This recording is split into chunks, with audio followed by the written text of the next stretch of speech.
Were you pleased with the overall performance? Yeah, I would say in the first half they weren't making the plays that they were making in the first two games, so a little disappointed there. We were playing a lot of drop eight in the first half, trying to make sure we weren't going to give up any big plays over the top. We gave up one. But I would say for the most part, in the second half, they played really well. I thought Kyle came alive in the second half there, made a lot of really big plays, made some negative plays, some TFLs and things like that. Hit the quarterback, I think, 4 times in the game. Didn't get, quite close enough there to get any sacks, but he was about 1 or 2 steps short or slow on him. But I think for the most part, compared to the first 2 games, they weren't as productive. And so a lot has to do of just the way that we approached it with our game plan. But I would say, as the game went on, I think they got, more and more involved in the game. So, As far as Kyle's just being disruptive, I mean, maybe not everything's showing up on the stats, but it just seems like a lot of times if there's a breakdown, he's involved somehow, either forcing the quarterback away from what he wants to definitely. do. I mean, he's hit. I think we were saying today he has 14 quarterback hits this year or hurries. That's pretty impressive for 3 games, and so he only has 1 sack, and so quarterback's getting the ball out of his hands fast. And I think on 14 of those hits, they've only completed the ball twice. So it's just telling you, I mean, he's being disruptive. It's not, like you're saying, showing up in the stat sheet as a sack, but it's being effective, getting us off the field on 3rd downs. And so he's a really good player, and he's making a lot of plays for us. And now we need Alani to come along with him and be consistent. Because the first 2 games he was very productive, and in this game he kind of took a step back, I thought. And so he needs to be more consistent in this next game. And when those 2 dudes are going, and we have 2 guys flying off the edge, we're a really good defense. And so we need to keep that going for those 2 guys. As far as the upcoming game, what do you see from Middle Tennessee? Yeah, they have 2 really good running backs, number 6 and number 25. 6 is like the Thunder, and the other guy is the Lightning guy. Number 25 is fast. He might be the fastest guy we see all year. He is fast. Very athletic, kind of a jitterbug scat guy. I think he's about 5'7" or 5'8". He's also their kick returner. I think they're 12th in the country in KOR, and so he's very productive. And when he has the ball in his hands, he is explosive. And so we need to be able to contain that guy. And then number 6 just runs really, really hard. And he's a good back. And so they have a really good run game.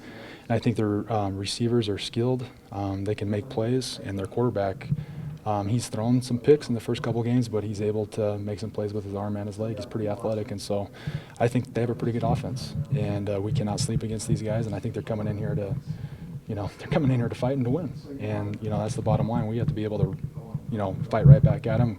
If we're licking our chops still from what happened on Saturday, they're going to take it to us. And so we got to, get over whatever, happened on Saturday, which I think we did yesterday. I think we're over that, and we're moving on to these guys. They had a great practice yesterday and another one today. And so I think they're anxious to get back Friday. And I think it's great that we have a short week, so we don't linger on what happened and move on to this next game. As a player, do you feel like you understand that emotional feeling of wanting to get back out after disappointment? Oh yeah, definitely. No, I was just telling the guys, a very similar thing happened at the beginning of the 2006 season. When I was a junior. We go to Arizona, lose by 3, then we come home and we killed Tulsa, and then we lose to Boston College in double overtime, and then we had a quick turnaround and played, I think, Utah State or somebody like that, and beat them. But it's great to have a short week, I think, anytime, because you get refocused on back on your goals and get back on track to what you really want to accomplish as a team. And I think, some of the goals that we have for this season are lost. We wanted to be state champs. That's obviously not going to happen this year.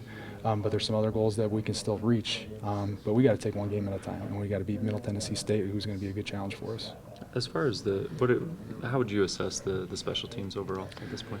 I would say by far and away, Saturday night was our best night. We did a great job on the punt. Our net punt, I think, was 39. Utah's net punt, I think, was 36, so we beat them in that category. With JD with his big punt return at the end, gave us a chance to win the game, or to at least put us back in the game and tie it. And so I would say our punt team was a huge positive in the game. Our punt return team obviously changed the game. And then our kickoff cover team has been consistent. It's probably been the most consistent all year, and they've done a great job. And then I'd say our KOR team has been great if they don't have any penalties. And we've had, 3 huge penalties in every game. And so that's been a major focus this week of making sure we are getting on our blocks and we're not holding and we're not pushing guys in the back. Because when we finally do our job and do it the right way legally, we're going to take one to the house. As everybody's seen, I mean, we've taken 3 now past the 50, but all with, stupid penalties. So we need to be smart, tough, physical football players on our KOR team, and if we do that, we're going to be great. Adam Heaney is a great returner and probably one of the best we've had in a long time back there, and have a lot of faith in him and the guys blocking for him. We're going to get one out this week.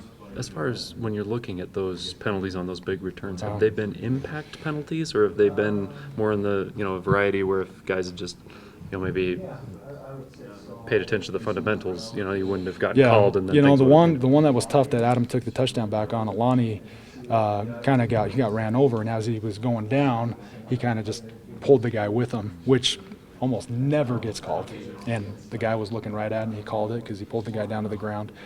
And so I think that goes 50-50. I mean, that happens to our guys all the time, vice versa, and they pull our guy down, doesn't get called. And so not too mad at that one. I would say the one in the Virginia game with Daniel was pretty blatant, him trying to hold on to the guy that we returned past 50 near the end of the game. And then the one versus Texas was just done by Eric. He blocks a guy in the back when Adam probably can score a touchdown, and that was the kicker. So I would say 2 of the 3 were kind of stupid. The other one was, would go 50-50.